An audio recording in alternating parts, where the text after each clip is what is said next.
Well, it all began on June 12 with 32 teams. Now, only 2 teams have the chance to lift the 2014 FIFA World Cup in Brazil. But we're here again to do what we love doing every morning, which is taking you on a trip across the world of sport. Well, in case you're just joining us for the first time, this is Sports This Morning on your award-winning Channels Television, right here in the city of Lagos. My name is Yemi Adebayo.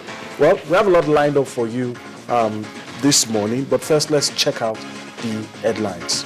Well, the anxious waits. The waiting game continues as Nigeria's football future hangs on a balance. Question is, what is next after the suspension? Any way out? Gunning for glory. That's it. South American giants, Argentina, and European powerhouse Germany lock horns in the World Cup final. Will it be a third title for Argentina or a fourth for the Germans? Well, Team Nigeria, talking about Team Nigeria this morning, Team Nigeria intensify preparations. It's less than 2 weeks to the 2014 Commonwealth Games in Glasgow, Scotland. Will Team Nigeria surpass its achievements in 1994? Well, that's a question for us this morning. That's the headlines, and that's the outlook of the things that we'll be looking at on the show this lovely Friday morning. All right, before I introduce my partners on the show, we'll be talking athletics on the show this morning. We just talked about the Commonwealth Games. And of course, the big one this weekend, that's it. It's the third place and final of the 2014 FIFA World Cup. We'll go on a break. I'll introduce my partners on the show. Later on the show, Cecilia Morogwe will join me. We'll be talking athletics on the show. And of course, Kunle Phillips starts off the show with me. But we'll go on that break. When we come back, we'll go straight into the issues.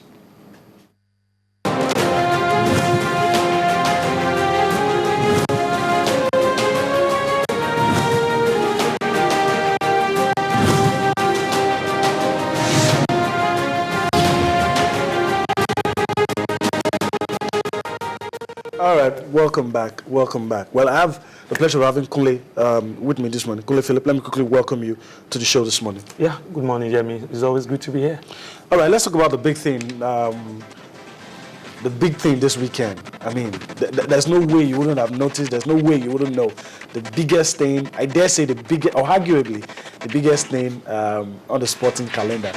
That's if there's argument whether the Olympics is bigger or not, but arguably the biggest thing on the sporting calendar, that's the 2014 FIFA World Cup. So let's have it on screen, the final and the third place. Just a confirmation for you. Well, that's it. Hosts and 5-time champions Brazil will take on Holland. That's the third place.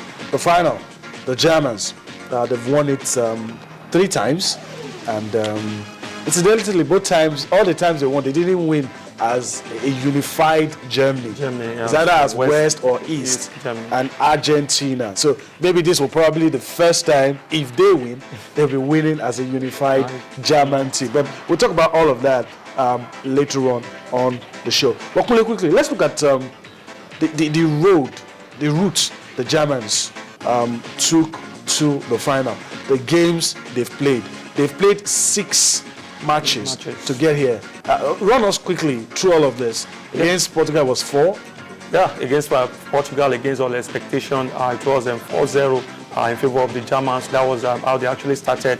And their next game, it was actually 4 in favor of the Germans. The Germans, yeah. The Germans actually ran riot of the Portuguese and got the better of them 4-0. Of course, in their second game against the Black Stars of Ghana, it was a game they needed to win. But, a draw was actually enough. It was a very tough and keenly contested game. But, of course, they were able to hold their might and, they got the equalizer in that game. And the other game against the United States of America, they needed to beat the Americans to progress and, of course, top their group, which they did. It was a bit tough, but, of course, they were able to hold their might and secure that victory. And in the second round, fixture against the Desert Foxes of Algeria. They gave it, the Algerians actually came and gave them, I think for me that was almost their toughest game as far as this World Cup was concerned. They had to fight tooth and nail to ensure that they progress to the quarterfinal of the World Cup. And against the French team, they just needed to score that goal in 13 minutes, and then they had to sit back, and the French team actually did everything to get an equalizer, but it didn't come to reality at the end of the day. And you know, the Germans were complaining before the semi-final contest against the Brazilians that they've actually been struggling, apart from the fact that they won their first game against the Portuguese team, that they've actually struggled to win their games. And when they came up against the Brazilians, what did we see? It was a total pasting, a total whitewash. The Germans, a demolition of the Brazilians. All right, Kule, let's go about the Germans. What do you think they need to do in the final to lift the trophy? Okay, this is the route by the Argentines. Let me quickly go through this. Against Bosnia, it was 2-1. Against Iran, a goal from Lionel Messi was enough. Against Nigeria, they scored the highest number of goals in this tournament. Against Nigeria. Got 3. Against Nigeria was 3-2. Against Switzerland, I mean, a goal was enough for them. Against Belgium as well, needed just 1 goal from Gonzalo Higuain. It was enough. Against the Dutch, they failed to find the back of the net, and they needed to depend on goalkeeper Romero. Did a good job. Heartbreak for Louis van Gaal, who brought Romero to AZ Hakma.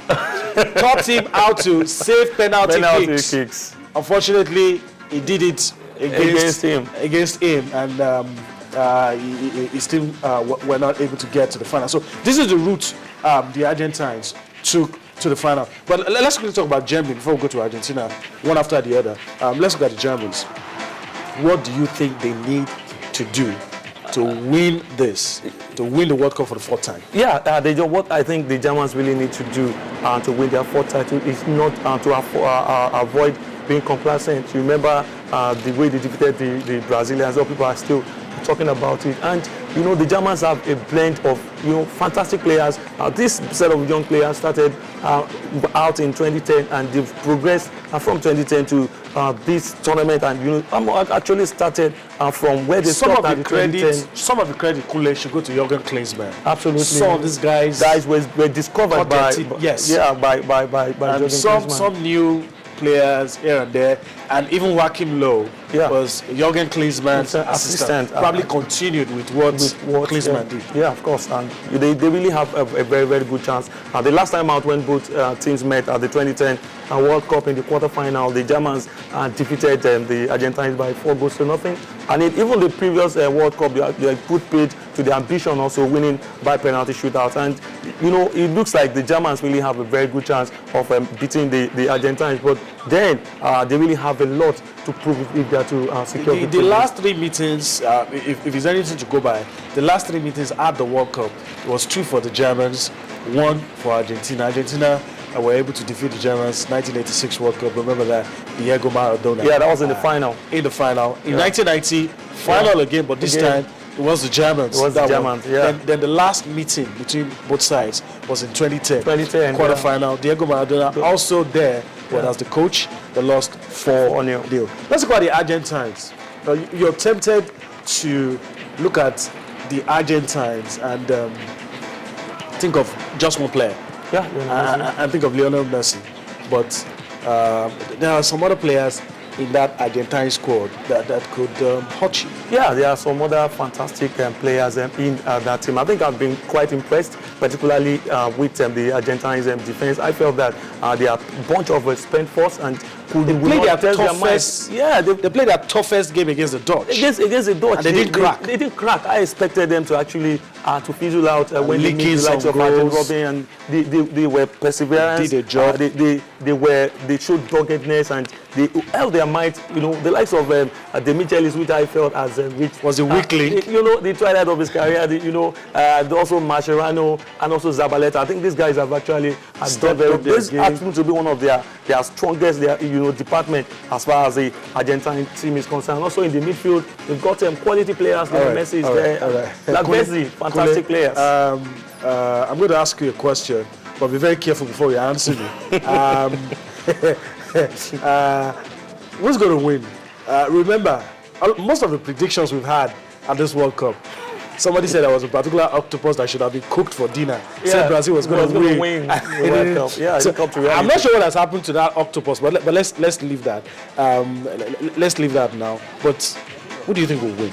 I think I'll go for the Germans. I think the Germans have shown, they've proved beyond reasonable doubt that they have what it takes to actually win. They seem to be also average. Yeah, the one thing that actually limitated against them in 2010 was the fact that they were inexperienced. But I think this time around they have players who've mixed experience with inexperience with bunch of young players, and I think the experience will come to bear when they take on the Argentines on Sunday.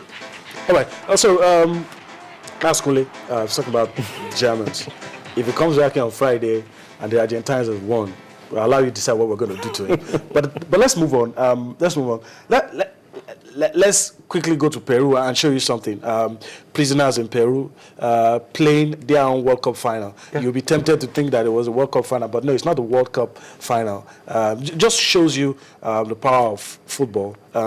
Prisoners taken to the field, and the prison authorities say that these states have a power to change, to transform people. And you look at all of these things that you're seeing, they're having a final of their own. You're not going to have Miroslav Klose and Messi here, but you're going to have this a reformation agenda, and that's it. Like what you could have had. Probably if the Dutch had beaten the Argentines, So, all right, let's leave the World Cup now, and when you look at these pictures, you just begin to imagine the power of football. Okay, let's move on now, and I think we're going to go on a break. We're done with the World Cup now. We're going to break. When we come back, we'll take a look at the papers, see what the papers have for us this lovely Friday morning.